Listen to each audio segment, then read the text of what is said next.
Hi guys, my name is Sanim Arfin Siam. Welcome to my channel Siam fun box. আমি আজকে mister বিস্টের নতুন ভিডিওটা reaction দিব, তো দেখি একসাথে দেখি, চলেন। নরমালি এইভাবে ইন্ট্রো করি না, কিন্তু আমি এখন ঝুলছি একটা গুহার 100 ফুট নিচে, যেটা মাটির নিচে 5 কিলোমিটার জুড়ে বিস্তৃত আছে। আর আমরা এটা পছন্দ 100 ফুট নিচে 5 কিলোমিটার বিস্তৃত জায়গা, করি বা না করি, ভাবা যায়? যখনই আমি আর আমার বন্ধুরা মাটি টাচ করলাম, আমরা অফিসিয়ালি এখানে আগামী 7টা দিন কাটাতে চলেছি। বাবারে, এটা আমার জীবনে করা সবথেকে ভয়ঙ্কর জিনিস। প্রথমত, আমাদের এখন এখান থেকে অনেকটা দূরে যেতে হবে। কেন? যদি ঝড় বৃষ্টি হয় তাহলে এই পুরো জায়গাটা জলে ভরে যেতে পারে, আমার- আর সমুদ্রের মতো ঢেউ এসে আমার কাছে সবাইকে এরকম ভাসিয়ে নিয়ে যেতে adventure পারে। গুলো আমার ভালো সেই লাগে। জন্য আমাদের আরো ভিতরে যেতে হবে একটা বেস ক্যাম্প বানানোর জন্য। ভাই এটা পুরো পাগলাম। এটা একটা অন্য জগৎ মনে হচ্ছে। এই কেভ এন্ট্রান্সটা হয়তো দেখতে সুন্দর, কিন্তু দেখে যা মনে হচ্ছে আসলে তা নয়। আর আমরা হয়তো জানি না যে আগামী 7টা দিন আমাদের জীবনের সব থেকে কঠিন সময় হতে চলেছে। সব থেকে বাজে ডিসিশন। ঠিক আছে, আর কিছুক্ষণের মধ্যেই অন্ধকার হতে চলেছে। ক্যাম্প না করলে আমরা বিপদে পড়বো। আমরা কোথায় যাচ্ছি সেটা কি বলবে? আমাদের ক্যাম্প সেটআপের জন্য একটা ফ্ল্যাট গ্রাউন্ড খুঁজতেই হবে। কেভের ভেতরে ঢোকার পরে আমরা এমন একটা জায়গা খুঁজে পেলাম যেটা অনেকটা উঁচুতে থাকায় আমরা জল থেকে সুরক্ষিত থাকতে পারবো। তার মানে এটা ক্যাম্পের জন্য পারফেক্ট। পারফেক্টটা একটু বেশি হয়ে গেল। মোটামুটি বলা যেতে পারে। ঠিক আছে, ক্যাম্পের জন্য মোটামুটি। প্রথম দিনের বাকিটা আমরা কাটিয়ে দিলাম আমাদের জিনিসপত্র আনতে। প্রত্যেকটা ব্যাগের ওজন প্রায় 80 পাউন্ডস। আর যেমনটা তোমরা ফুটেজে দেখছো, আমরা এটা করতে 4 ঘন্টা লাগিয়ে দিলাম। এখান থেকে যাওয়া খুব কঠিন। এগুলো দেখুন একবার। তারপরে আমরা সবাই বেস ক্যাম্পে ফিরে গেলাম। ঠিক আছে, আমরা এখানে লাইট লাগিয়ে দিলাম। আমাদের সব জিনিসপত্র হোম বেসে চলে এসেছে। একটু ক্যামেরাটা ওদিকে দেখাবে। ওদিকটা কিন্তু ভয়ানক অন্ধকার, আর সব সময় এরকমই থাকবে। তাই আমরা ক্যাম্পিং গ্রাউন্ডের 7 দিন থাকার জন্য যা যা দরকার সব কিছু নিয়ে কটা আসি। ফুটো করে দড়ি টাঙিয়ে দিলাম। এটা ধরো আর ওঠো দেখি। মনে হচ্ছে আমাদের হ্যামকগুলো ভালোই সাপোর্ট পাবে। আর তারপরে আমাদের সার্ভাইভাল গাইড জোয়ের সাহায্যে আমরা হ্যামক টাঙালাম। এই সরু দড়িটা আমার হ্যামকটাকে ধরে রাখবে। হ্যাঁ। ডিনার খেয়ে আমরা প্রথম রাত্রি ঠান্ডার জন্য তৈরি হলাম। আমি মিথ্যে কথা বলবো না, আমি যতটা ভেবেছিলাম তার থেকে এই হ্যামকটা অনেক বেশি কমফোর্টেবল। এই আমি তো আমার চমকেই হাতটা তো গেছিলাম। বড় কেন ভাই? এই কেভটা 2.5 কিলোমিটার ডিপ, আর আমরা এখন এন্ট্রান্সের কাছেই ক্যাম্পিং করছি। কাল আমরা অনেক কিছু এক্সপ্লোর করব। তোমরা কেমন ঘুমালে? ভয়ঙ্কর। ঘুমই হয়নি। এটা সত্যি একটা অস্বস্তিকর পরিবেশ। কেবের উপর থেকে অনবরত আমাদের উপরে জল পড়েই যাচ্ছিল, তাই উপরে একটা প্লাস্টিক চাপালাম, কিন্তু তাও আমাদের হ্যামকের উপরে জল পড়েই যাচ্ছিল। একটা আইডিয়া আছে, চলো শেল্টারগুলোকে ভালোভাবে তৈরি করি। আমার মনে হয় এই প্লাস্টিকগুলোকে জুড়ে দিলে আর জল পড়বে না। বাহ, তুমি তো জিনিয়াস। আমি শুধু একজন ইউটিউবারই নয়, ঠিক আছে? আমার হ্যামকটা এটার উপরে ঝুলছিল। মানে দেখো, আমি আরেকটু হলে হ্যামক থেকে নেমে পড়ে যেতাম। আর আমরা সেই সময় এটা বুঝতেই পারিনি যে এই গর্তটা প্রায় 40 ফুট গভীর। তাই যখন আমি আর শন প্লাস্টিকগুলোকে জুড়ছিলাম, তখন ম্যাক আর কার্ল এই গর্তটা কতটা ভয়ঙ্কর সেটা দেখতে গেল। আমার হ্যামকটা দেখতে পাচ্ছো? ওখানে আমি ঘুমোচ্ছিলাম। এদিকটা দেখো। আর যেহেতু এই কেভে সব একই রকম দেখতে, তাই আমাদেরকে ফলো করা অনেকটাই কঠিন ছিল। এই ম্যাপে তোমরা আমাদের হোম বেস দেখতে পারবে, আর দেখতে পারবে ওরা ওখান থেকে কত দূর হ্যাঁ, যাচ্ছে। এটা তো খুবই ভয়ঙ্কর। ভাই এটা পাগলামো। আর যখন ছেলেরা র্যান্ডমলি এক্সপ্লোর করছিল, তখন আমি আর শন ক্যাম্পে কাজ করছিলাম। এই স্লিপিং ব্যাগটা এখানে কেন পড়ে? কারণ এটার থেকে পিয়ের গন্ধ বেরোচ্ছে। ইয়া! এটার থেকে শেখা উচিত স্লিপিং ব্যাগ ভাড়া নিতে নেই। আমরা স্লিপিং ব্যাগ কেন ভাড়া আমি- নিয়েছি? কেন আমি আমরা জানি না। স্লিপিং ব্যাগগুলো কিনে আনতে পারলাম না? আর তারপরে আমরা এই দুটো প্লাস্টিককে জিপ টাই দিয়ে জুড়ে দিলাম। কিছু মনে করো না, এই দড়িটার উপরে আমার জীবন বাজি আছে। আর তখন ওইদিকে ম্যাক আর কার্ল তখন ওই গর্তের মধ্যে। ও মাই গড, ম্যাক! আর শেষ পর্যন্ত ওরা একদম নিচে পৌঁছে গেল। এই! আমি তো ভাবলাম সবাই ক্যাম্প নিয়ে কাজ করবে। আমরা শুধু দেখাচ্ছিলাম জায়গাটা কতটা ভয়ঙ্কর। না বললেই হবে, তোমাদের স্কিল নেই। আচ্ছা ঠিক আছে। আর যদিও ওদের এবার ফিরে আসা উচিত ছিল, কিন্তু কাল আর ম্যাক এটা কতটা গভীর সেটা দেখানোর চেষ্টা করলো। ভাই এটা দেখতে দারুণ লাগছে। তুমি কি নদীটাকে পার করতে পারবে? কিন্তু ওরা এটা জানে না যে এই রিভারটা দ্বিতীয় এই দিন কেভের তারা গোটাটাই সব জুড়ে জায়গাটা আছে। দেখতেছে। তার মানে এর মধ্যেও আমাদের কিছুটা সময় কাটাতে হতেই পারে। ওই তো ওরা এসে গেছে। এসো। তোমরা রান্না করে রেখেছো তো? হ্যাঁ, রান্না করেছি। ঠিক বলেছ। একটা নতুন বাড়ি, ঠিক বলেছি তো? একদম। এখন আমাদের একটা ছাদ আছে। আর এটা তো দারুণ। জিমি রান্না বেশ ভালোই আর করেছে। আমরা আমাদের ফায়ার পিটটাকে এই সুন্দর জায়গাটাতে নিয়ে এসেছি। জায়গাটা কেমন? বেশ গরম। আরামদায়ক। এই পাথরগুলো গরমটাকে ধরে রাখবে এবং ওপর থেকে যে পি পড়ছে সেগুলোকে আটকে দেবে। ওটা পি নয়। তাহলে ওটাকে কি বলবো? যদি জানি না, হয়তো বৃষ্টির জল হবে বা না, এটা বৃষ্টি নয়, না, পাথর মানে ইয়ে তুমি- করছে। এই একটু উপরে দেখাও। তুমি মেঘ দেখতে পাচ্ছো? পাথর দেখা যাচ্ছে। এটা বৃষ্টি নয়, রক পি। Rock P. ঠিক আছে রক পি। ঠিক আছে, এটা রক পি। আর একটা শুকনো রাত ঘুমিয়ে কাটাবার পরে আমরা ঠিক করলাম জো আমাদের সার্ভাইভাল এক্সপার্ট, তাকে নিয়ে আমরা কেভের শেষ প্রান্ত অব্দি যাব। Cave! Cave! Cave! Cave! Cave! Cave! Cave! দেখা যাক আমরা কেভের কতটা গভীরে যেতে পারি। তোমরা কিন্তু মনে রাখবে আমরা সবেমাত্র কেভের এই দ্বিতীয় দিন। দিকেই আছি। আর আমাদের ইচ্ছা এই কেভের শেষ প্রান্ত অব্দি যাওয়া, অবশ্যই না মরে গিয়ে। ও মাই গড, এটা তো খুবই স্টিফ। আরে এটা তো সবে শুরু। আমরা কেভের আরো গভীরে এসেছি। তোমরা সবাই সাবধানে আসবে। এটা খুবই ছোট জায়গা, আমার মনে হয় না এখান থেকে আমি যেতে পারবো। কেভ এক্সপ্লোরের ইন্টারেস্টিং জিনিসটা হলো যা হোক করে আমাদের এই ছোট্ট ফাঁকগুলোর মধ্য দিয়ে এগিয়ে যেতে হবে। ও মাই গড, খুব ছোট জায়গা। আর তারপরেই খুব বড় একটা জায়গা আসবে, সেটা এতটাই বড় যে কিছু তারা না সামনে দেখতে দিকে পাওয়ার জন্য দেখতে এটা করতে হলো। ও মাই গড। এবার আমি সব দেখতে পাচ্ছি, এটা দুর্দান্ত। এটার তো অনেক আলো। মানে ভাই জায়গাটা just কতটা অসাধারণ। সুন্দর দেখো। বাপরে কি আলো, আমি তো তাকাতেই পারছি না। আমি তো অন্ধ হয়ে যাব মনে হচ্ছে। এ বাবা, এটা কি হলো? আমরা বোধহয় ঠিক মতো এটাকে ব্যবহার করতে জানতামই না। চলো এগিয়ে যাই। আর তাই আমরা এগোতে থাকলাম। এই যে এই জায়গাগুলো, এগুলো খুব ভালো ধরার এখানে? জায়গা। এগুলো ধরে এখান থেকে পা ঘুরিয়ে চলে আসতে পারবে। এইভাবে কি? হ্যাঁ, একদম পারফেক্ট। এরকম জায়গায় আমি যেতে চাই ভাই, মানে অসাধারণ লাগতেছে আমার কাছে। এরকম অ্যাডভেঞ্চার টাইপের ভিডিওগুলো অনেক ভালো লাগে। আর এটা তো মানে সম্পূর্ণ ক্যাম্পই ধরতে গেলে একটা 7 দিনের তাও। সাঁতার কেটে যেতে হবে। গতকাল ম্যাক আর কার্ল এটা নিয়ে মজা করছিল, কিন্তু এই কেভে আমাদের পরের অ্যাডভেঞ্চারটা ছিল একটা প্রায় জমে যাওয়া নদীর মধ্যে। ও মাই গড, এটা তো পাগলামি! তার মানে আমাদের ওয়েট শুট পড়তেই হবে যাতে আমাদের হাইপোথার্মিয়া না হয়। আমরা এটা কেন করছি? এই এক্সপেরিয়েন্সটা তো জীবনে একবারই হবে। এটা করলে হয়তো আর নাও বেঁচে থাকতে পারি। আমাদের এই কেভের শেষে পৌঁছতে হলে আমাদের এই নদীর মধ্য দিয়ে, এই ছোট্ট ফাঁকগুলোর মধ্য দিয়ে সাবধানে ধীরে ধীরে এগিয়ে যেতে হবে। আস্তে আস্তে নামো, স্রোতের কারণে পা পেছনে টানতে পারে। ঠিক আছে, আমি তাহলে নামছি। তুমি ওই দেয়ালগুলো ধরে ধরে এগোতে থাকো আস্তে এটা তো আস্তে। খুব ঠান্ডা। তুমি পারবে জিমি। জানি না এখানে ঢুকতে পারবো কি না। জিমি, এবার তুমি জল থেকে উঠে দাঁড়িয়ে পড়ো। এটা সত্যি একটা পাগলামি। এখানে কি ঠান্ডা! যখন তোমরা খুব ঠান্ডা জলের মধ্যে থাকবে তখন একটা পাথরকে ধরে এগিয়ে চলা খুব কঠিন হবে। ও মাই গড, এটা সত্যি পাগলামি। ম্যাক, গার্ড, চলে আসো। আমার ভয় লাগছে। চলো চলো, পারবে। ভাই। এগোতে থাকো, পেছন দিকে তাকিও না। একবার দেখো আমরা কি করছি। কিন্তু এই বাধাগুলো এতটা কঠিন ছিল না সামনে যা আসতে চলেছিল তার তুলনায়। আমরা পেরেছি। হ্যাঁ, জায়গাগুলো এইরকম বড়, তার মানে এখনো আমরা শুধু এরকম পাথর বড় বড়, মানে এত স্রোত, এর মধ্যে পাথর ধরে ধরে সামনে যাওয়া, মানে লিটারালি তোমরা দেখতে পাচ্ছ এখানে 24/7 বৃষ্টি হয়, তাই আমি একটা আড্ডা মারার জায়গা তৈরি করেছি যেখানে আমরা কেউ ভিজবো না। আমি ভাবছি আমি যদি এটা না বানাতাম তাহলে কি হতো। আমি নিশ্চিত যে ওদের একটা ভেজা পাথরের উপর শুতে হতো। আমাদের ক্রমাগত এগিয়ে যেতে হবে এবং শরীরটাকে ভিজে রাখতে হবে। ঠিক আছে। নইলে আমাদের শরীরের তাপমাত্রা কমে যাবে। এটা কঠিন কেন? সব থেকে বাজে ব্যাপার হলো আমরা যতটাই দিকে এগোবো ততটাই আমাদের পিছন দিকে ক্যাম্পে ফিরতে হবে। আমাদের পরের বাধাটা হয়তো জলের মধ্যে নয়, কিন্তু তার মানে এটা নয় যে সেটা সহজ হবে। আরে এটা কি মাকড়সার জাল? কিন্তু আমি মাকড়সা দেখতে পাচ্ছি না তার কেন? মানে ওটা আমাদের উপরে আছে। আরে তোমার গায়ে, তোমার গায়ে। আমার বন্ধুরা কত বাজে। এই গেমটা মিস্টার বিস ভিডিওর মতো, যত এগোবে ততই কঠিন হবে।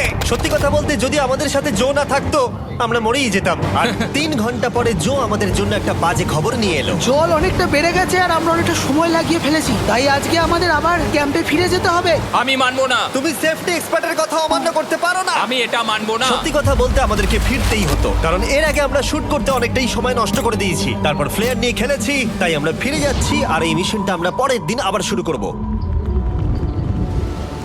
শন, আমরা এসে গেছি। আরে তুমি এখানে কি করছিলে? এখন তোমরা কেউ ভিজবে না। আমি তো জানতামই না এই লাইটগুলো আমরা এনেছি। এগুলো দারুণ লাগছে তাই না? দুঃখের বিষয় আজকে আমরা মাত্র 20% এগোতে পেরেছি, কিন্তু বিশ্বাস করো আমরা শেষ পর্যন্ত অবশ্যই যাব আগামী কয়েকদিনের মধ্যেই। আমার মনে হয় কোনোদিনই হবে না। আমি তো বললাম। আমরা ডে 4টা রেস্ট নেব আর ডে 5-এ চেষ্টা করব এই কেভের শেষ অবধি যাবার। দেখা যাক কি হয়। ডে 3-তে মজা হলো, কালকে আবার দেখা হচ্ছে।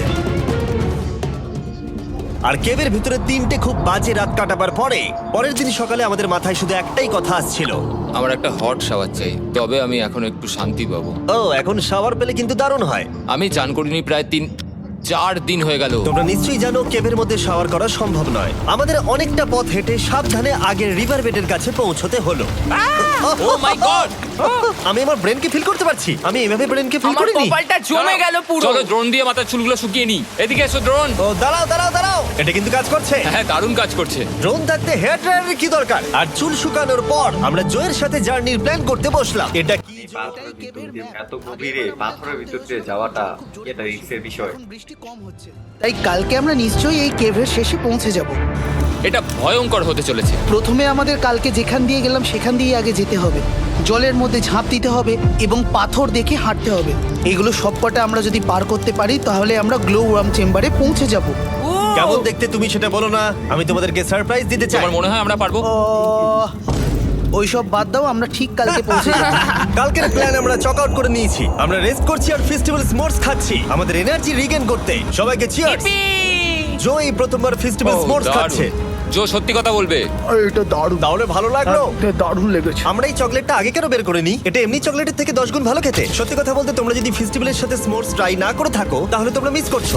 কালকে আমরা পুরো কেপটা এক্সপ্লোর করব, দেখা হচ্ছে। তাই আমরা ভালো করে ঘুমানোর চেষ্টা করলাম আর কালকের প্রিপারেশন নিলাম কেভের শেষে যাওয়ার জন্য। আমরা আমাদের জীবনের সবথেকে ডেঞ্জারাস জার্নি করতে চলেছি। ডে 3 এর অভিজ্ঞতা মাথায় রেখে আমরা কম শুট করেছি যাতে আমরা সামনের দিকে তাড়াতাড়ি এগোতে পারি। জলটা খুব ঠান্ডা। হ্যাঁ, আগের দিনের মতোই খুব ভালো। এই তো আর যাতে আমরা সবাই বেঁচে ফিরতে পারি তাই জো ছাড়াও আরেকজন সার্ভাইভাল এক্সপার্টকে আমরা নিয়ে এসেছিলাম। এখানে আমরা ডে 3 তে আটকে গেছিলাম। এখন আমরা কি করব? এবারে আমরা অনেক তাড়াতাড়ি এসেছি। আমাদের পিছনে ঘন অন্ধকার, কোথায় যাব? এই রাস্তাটা অনেক সরু এবং হ্যাঁ। স্রোত প্রচুর বেশি, তাই আমরা দেয়ালগুলো ধরে ধরে আস্তে আস্তে এগোবো। এই যে এইভাবে। ও হ্যাঁ, God! এই রকটায় জাম্প করো। কয়েকটা ভালো পাথর আছে যেগুলোকে তুমি ধরে এগোতে পারবে। আরে এখানটা তো অনেক অন্ধকার। আমি আর পা পাচ্ছি না, আমি এখন মাটিতে আর পাই পাচ্ছি না। যেহেতু আমরা মাটিতে পা পাচ্ছিলাম না, তার মানে যদি আমরা পাথর ছেড়ে দিই তাহলে এই জলের স্রোত আমাদেরকে ভাসিয়ে নিয়ে যেতে পারে। জো, আমরা কি করব?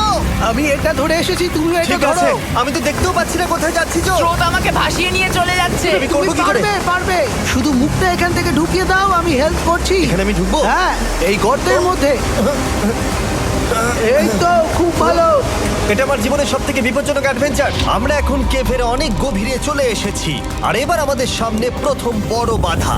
এখানে জলের একটা ঘূর্ণাবর্ত আছে, যদি তুমি এর মধ্যে পড়ে যাও তাহলে তোমাকে একদম নিচে নিয়ে চলে যাবে। মানে আমরা পড়ে গেলে মরে যেতে পারি। হ্যাঁ, মানে আমরা মৃত্যুর সাথে খেলা করছি? এটা এতটা বিপজ্জনক হতে পারে আমি সত্যিই ভাবিনি। খুব ভালো। এই তো, তাহলে কি আমার পা এখানে হ্যাঁ, রাখবো? রাখো রাখো। ঠিক আছে, এই তো আমি পেরেছি। এটা আমার ভাবনার থেকেও বেশি কঠিন ছিল। এই নদীটা কতটা শক্তিশালী এই গোটা কেভটাকে তৈরি করেছে। কিন্তু মজার ব্যাপার হলো আমরা পাথরের মতো শক্তিশালী নই। মানে ভিডিওটা থেকে চোখ সরানো যাইতেছে না, মানে এত ইন্টারেস্টিং হইতেছে ভিডিওটা। একজন অ্যাভেঞ্জার জোকে পেয়েছি। ও কতটা এক্সপার্ট তার প্রমাণ হিসেবে বলতে পারি। সে লিটারালি কতটা ওপর থেকে আমাদেরকে নদীতে ঝাঁপ দিয়ে দেখালো।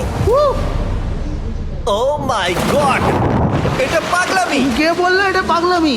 এটা তো আমার কাছে খুবই সহজ। আমি এটা করব। তুমি কোনোভাবেই এটা করতে পারবে না। আরে কি বলছোটা কি তুমি? আমি এক্ষুনি করতে চাই। চলো, মানে নিচে নিয়ে যাবে পানি। জিমি আমার সাথে যা যা করেছে তার কাছে এটা তো কিছুই নয়। 3 2 1 খুব ভয়ানক।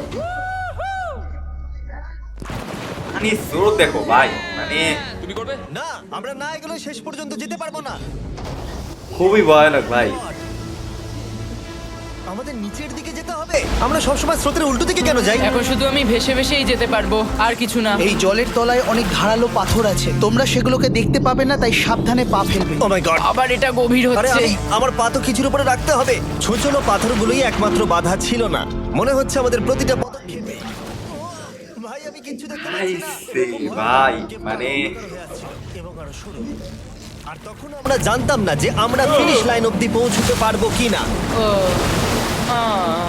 আমি ক্লান্ত হয়ে পড়েছি। এই কেভে আরো কঠিন বাধা আসার আগে তোমাদেরকে আমি কিছু দেখাতে চাইবো। জো, তোমার ব্যাগটা দাও। Thank you. তুমি জানো এর মধ্যে কি আছে? কেভের মধ্যে অনেক সমস্যা পেরোনোর পরে অসাধারণ। আমরা ভাই, ফাইনালি পৌঁছে অসাধারণ গেলাম জায়গাটা। গ্লো ওয়ার্ম চেম্বারে। ভাই, এবার খুব ভালো লাগছে। ঠিক আছে টিম, তোমাদের গ্লো ওয়ার্ম চেম্বারে স্বাগত। এ তো দারুণ। এটা দারুণ লাগছে। ভাই এটা পৃথিবী মনে হচ্ছে না এখানে একদমই। যে আলো তোমরা দেখতে পাচ্ছ সেগুলো আসলে ছোট্ট ছোট্ট বায়োলুমিনেসেন্ট গ্লো ওয়ার্ম তৈরি করেছে। এটা দেখতে অনেকটা মিল্কি ওয়ে গ্যালাক্সির মতো লাগছে। ওয়াও! আর এই মুহূর্তটা, এই ভিউ, সত্যি বলতে এই ট্রেকের সমস্ত ক্লান্তি যেন দূর করে দিল। এখানে অবধি পৌঁছানো যেন সত্যি একটা অ্যাচিভমেন্ট ছিল। কিন্তু এখন আমাদের যাত্রা শেষ হয়নি, কারণ আমাদের এখান থেকে এখন বেস ক্যাম্পে ফিরতে হবে। 6 নাম্বার আজকে ডে দিন। 6 হতে চলেছে, এখনো ওরা আসেনি আর আমি খুব ক্লান্ত।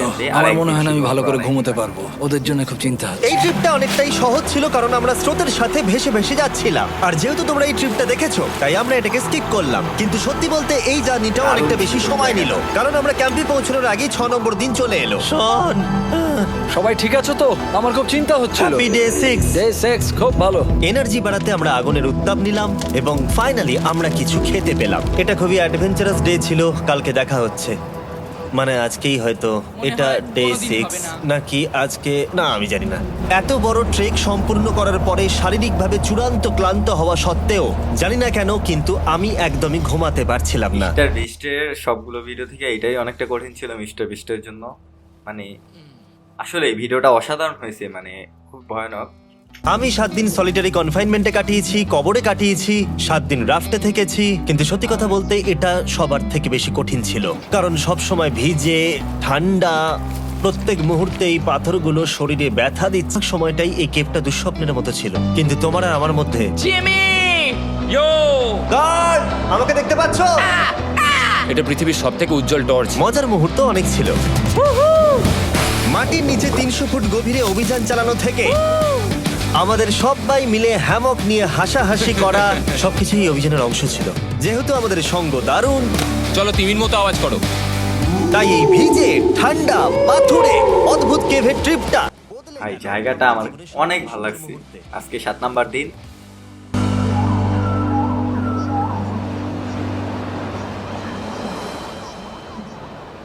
আমরা এখান থেকে যাব না যতক্ষণ না সবকিছু তোলা হচ্ছে, আর আমি সবকিছু বলেছি মানে সবকিছুই। চলো এবার বেরোনো যাক। আর যখন আমরা মাউথ কেভে আবার ফিরে এলাম, ভাই ওপরটা দেখতে দারুণ লাগছে, তখন জয়ের জন্য একটা সারপ্রাইজ ছিল। বেরোনোর আগে জো, আমরা তোমার কাছে 50,000 কৃতজ্ঞ। New Zealand dollar. 50,000 নিউজিল্যান্ড ডলার, 10,000 করে প্রত্যেক জনের প্রাণ বাঁচানোর জন্য। Oh my god, thank you so much Jimmy. Thank you Joe. কিভাবে যদি যাইতে পারতাম কোনো সময় এরকম জায়গায়। লিটারেলি অসাধারণ ছিল ভিডিওটা। আর হ্যাঁ, ভিডিও ভালো লাগলে লাইক এন্ড সাবস্ক্রাইব।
$50,000